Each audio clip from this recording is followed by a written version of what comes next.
नमः शिवाय। हर हर महादेव। आप सभी का एक बार फिर मेरे इस YouTube चैनल में बहुत बहुत स्वागत है। आप सभी को हमारी ओर से हरियाली तीज की हार्दिक शुभकामनाएं। हर साल श्रावण मास के शुक्ल पक्ष की तृतीया तिथि को हरियाली तीज मनाई जाती है। इस साल 19 अगस्त 2023 को हरियाली तीज है। इस दिन महिलाएं अखंड सौभाग्य और अपनी पति की लंबी आयु के लिए हरियाली तीज का निर्जला व्रत रखती हैं। यह दिन माता पार्वती और भगवान शिव जी की आराधना करने के लिए विशेष माना जाता है। जो भी महिलाएं हरियाली तीज का व्रत रखने वाली हैं, उन्हें हरियाली तीज से जुड़ी यह पौराणिक व्रत कथा अवश्य सुननी चाहिए, तभी उनका व्रत संपूर्ण माना जाता है। और यदि कुंवारी कन्याएं इस व्रत कथा को पूरी श्रद्धा से सच्चे मन से सुनती हैं, तो उन्हें भी भगवान शिव जी और माता पार्वती जी की कृपा से मन चाहे वर की प्राप्ति हो जाती है। तो आइए शुरू करते हैं हरियाली तीज से जुड़ी यह पौराणिक व्रत कथा। कृपया कथा को ध्यान से पूरी श्रद्धा के साथ अंत तक जरूर सुने और कमेंट बॉक्स में ओम नमः शिवाय अवश्य लिखें, जिससे संपूर्ण व्रत कथा सुनने का फल आप सभी को अति शीघ्र ही प्राप्त हो जाए। तो आइए शुरू करते हैं भगवान शिव जी और माता पार्वती की यह पौराणिक सुंदर कथा। भगवान शिव जी ने माता पार्वती जी को उनके पूर्व जन्म के बारे में याद दिलाने के लिए यह कथा सुनाई थी, जो कि हरियाली तीज की व्रत कथा इस प्रकार से है। शिव जी कहते हैं, हे पार्वती, बहुत समय पहले तुमने हिमालय पर मुझे वर के रूप में पाने के लिए घोर तपस्या की थी। इस दौरान तुमने अन्न जल का त्याग करके सूखे पत्ते चबाकर दिन व्यतीत किए थे। किसी भी मौसम की परवाह किए बिना तुमने निरंतर तपस्या की। तुम्हारी इस स्थिति को देखकर तुम्हारे पिता बहुत ही दुखी हो गए थे। ऐसी स्थिति में नारद जी तुम्हारे घर पधारे।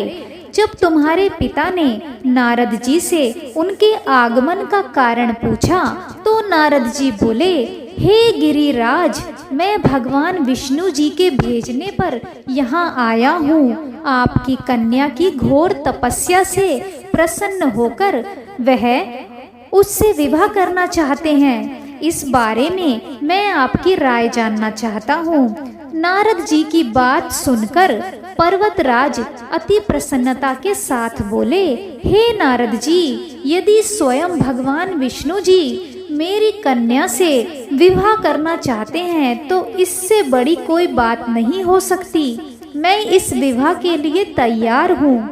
फिर शिव जी पार्वती जी से कहते हैं, तुम्हारे पिता की स्वीकृति पाकर नारद जी विष्णु जी के पास गए और यह शुभ समाचार सुनाया। लेकिन जब तुम्हें इस विवाह के बारे में पता चला, तो तुम्हें बहुत ही दुख हुआ। तुम मुझे यानी कैलाशपति शिव जी को मन से अपना पति मान चुकी थी। तुमने अपने व्याकुल मन की बात अपनी सहेली को बताई। तुम्हारी सहेली ने सुझाव दिया कि वह तुम्हें एक घनघोर वन में ले जाकर छुपा देगी और वहां रहकर तुम शिव जी को प्राप्त करने की साधना करना। इसके बाद तुम्हारे पिता तुम्हें घर में ना पाकर बड़े ही चिंतित और दुखी हो गए। वह सोचने लगे कि यदि विष्णु जी बारात लेकर आ गए और तुम घर पर ना मिली तो क्या होगा। उन्होंने तुम्हारी खोज में धरती पाताल एक करवा दिए, लेकिन तुम ना मिली। तुम वन में एक गुफा के भीतर मेरी आराधना में लीन थी। भाद्रपद तृतीय शुक्ल को तुमने रेत से एक शिवलिंग का निर्माण करके मेरी आराधना की, जिससे प्रसन्न होकर मैंने तुम्हारी मनोकामना पूर्ण की। इसके बाद तुमने अपने पिता से कहा कि पिताजी, मैंने अपने जीवन का लंबा समय भगवान शिव जी की तपस्या में बिताया है और भगवान शिव ने मेरी तपस्या से प्रसन्न होकर मुझे स्वीकार भी कर लिया है।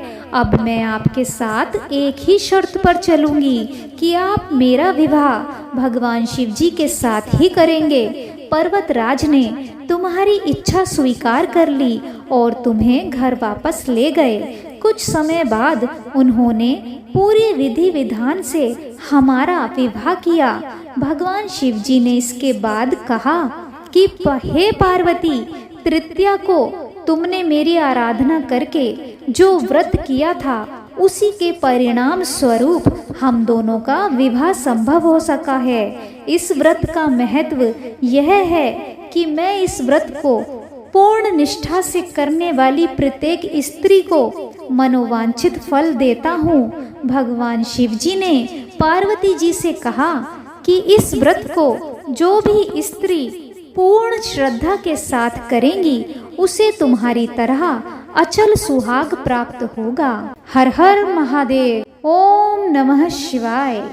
तो यहाँ हरियाली तीज से जुड़ी यह पौराणिक कथा समाप्त हुई। पूरी कथा सुनने के लिए आप सभी का बहुत बहुत धन्यवाद। वीडियो अच्छा लगे तो वीडियो को लाइक जरूर कर दीजिए, शेयर कीजिए और कमेंट बॉक्स में ओम नमः शिवाय अवश्य लिखें, जिससे संपूर्ण कथा सुनने का फल आप सभी को अति शीघ्र ही प्राप्त हो जाए। यदि आप हमारे चैनल पर पहली बार आए हैं और अभी तक आपने हमारे चैनल को सब्सक्राइब नहीं किया है तो कृपया आज ही चैनल को सब्सक्राइब कर लीजिए, साथ ही बेल आइकन को भी प्रेस कर दीजिए, जिससे हमारी आने वाली सभी नई वीडियोस की जानकारी आपको सबसे पहले मिले। हर हर महादेव।